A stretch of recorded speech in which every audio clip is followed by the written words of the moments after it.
For decades, nutrition science focused narrowly on individual nutrients, cutting fat, counting calories, boosting fiber, avoiding cholesterol.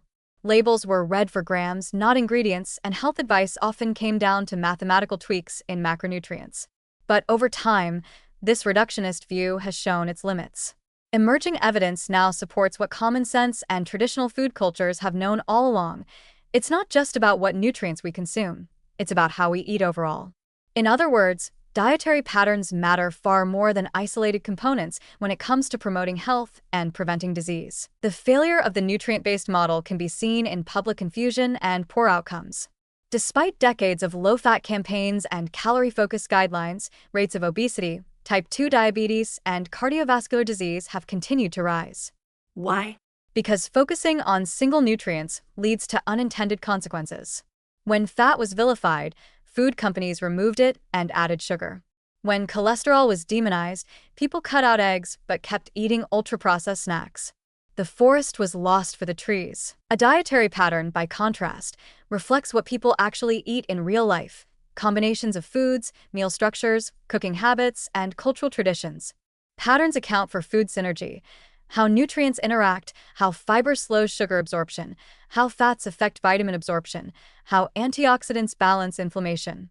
They also recognize that the health impact of a food depends on the context in which it is eaten, not just what's in it chemically. This is why whole diet approaches like the Mediterranean diet and the DASH, dietary approaches to stop hypertension, diet consistently outperform nutrient-focused plans in clinical research. These patterns emphasize whole foods, vegetables, fruits, legumes, whole grains, nuts, fish, and healthy oils, while minimizing ultra-processed items, excess sodium, added sugars, and red or processed meats. They are flexible, diverse, and inherently nutrient-dense without needing a calculator. Crucially, these diets deliver broad, systemic benefits. The Mediterranean diet, for example, has been linked to lower rates of cardiovascular disease, cognitive decline, cancer, and even depression. Not because it hits perfect numbers of omega-3s or fiber grams, but because its overall structure is anti-inflammatory, antioxidant-rich, and gut microbiome-friendly. The DASH diet is one of the most effective ways to lower blood pressure, more than any pill for some people, yet it was never designed around a single magic nutrient. It's the pattern that matters. Even newer research into the gut microbiome and metabolic health reinforces this shift. The diversity and stability of gut bacteria, which influence immunity, inflammation, and mental health, are shaped by long-term eating patterns, not individual nutrient spikes.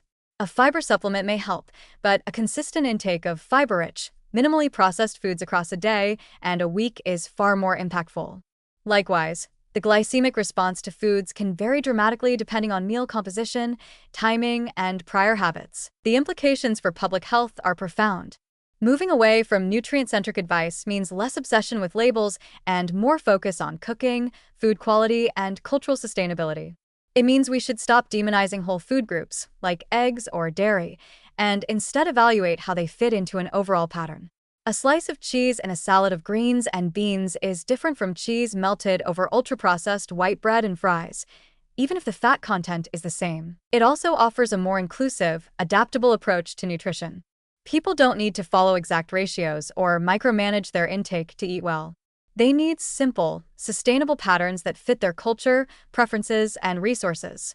Whether it's Mediterranean, DASH, a plant-based diet, or a traditional East Asian approach, the core elements remain the same: real food, variety, moderation, and minimal processing. In the end, focusing on dietary patterns is not just more scientifically sound, it's more human. It aligns with how we eat socially, emotionally, and habitually. It removes guilt from individual ingredients and emphasizes the bigger picture: a nourishing, balanced way of eating that supports lifelong health, not just numbers on a label. That shift in perspective may be the most important advancement in modern nutrition yet.